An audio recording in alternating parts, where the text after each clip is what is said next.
உலகம் முழுவதும் இருக்கக்கூடிய ஜனநாயக நாடுகளில் அரசு அமைச்சர்கள், பிரதமர்கள் அல்லது ஜனாதிபதிகள் அவர்களை எதிர்த்து கருப்பு கொடி காட்ட ஆர்ப்பாட்டம் செய்வது என்பது சாதாரணமான ஜனநாயக நடைமுறை.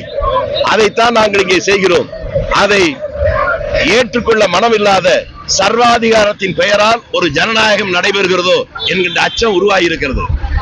இதே தமிழகத்தில் 57க்கு முன்னரே நேரு பிரான் வருகிற போது அவரை எதிர்த்து திமுக கட்சி கருப்பு கொடி ஆர்ப்பாட்டம் என்கிற போது அவர்களுக்கு இடத்தை ஒதுக்கி தந்து அந்த வழியிலேயே நேரு பிரான் போய் அவர்களுக்கு கை காட்டி கொண்டு போனதும், ஏதோ விவரம் தெரியாத ஒரு தொண்டன் காலனியை கழற்றி அவர் மீது அடித்ததும், அது அவர் மேல் விழுந்ததற்கு பின்னாலும் ஒரே ஒரு நிமிடம் சைல்டிஷ் என்று சொல்லிவிட்டு அருகில் இருந்த காவல்துறை அதிகாரி அழைத்து அவர்கள் மீது எந்த நடவடிக்கையும் எடுத்து விடாதீர்கள் என்று சொன்னதையும் காலம் அறியும்.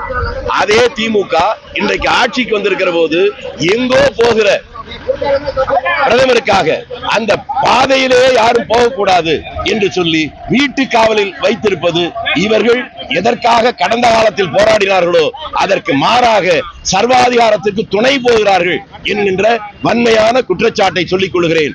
இதை மாறி ஜனநாயக பாதைக்கு மத்திய மாநில அரசுகள் திரும்ப வேண்டும் என்பது இந்த எளியவனுடைய வேண்டுகோள்.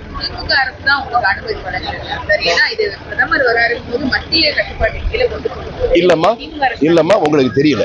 நான் தான் முன்னால சொன்னேன்ல, நேரு அவர் பிரைம் மினிஸ்டர் தானே, அவர் வருகிற போது கொடுத்தது யாரு? மாநில அரசு தானே. நான் என்ன கேட்கிறேன், மாநில அரசு முழு ஆட்சியில இருக்குல்ல, இப்பவே நீங்க கைது பண்றது மூலம் தடுக்க முடியலன்னா எமர்ஜென்சி காமராஜர் கைது பண்றது நீங்க தடுத்திருப்பீங்க. ஆக பொய் சொல்வதற்கு ஒரு அளவு வேணும்.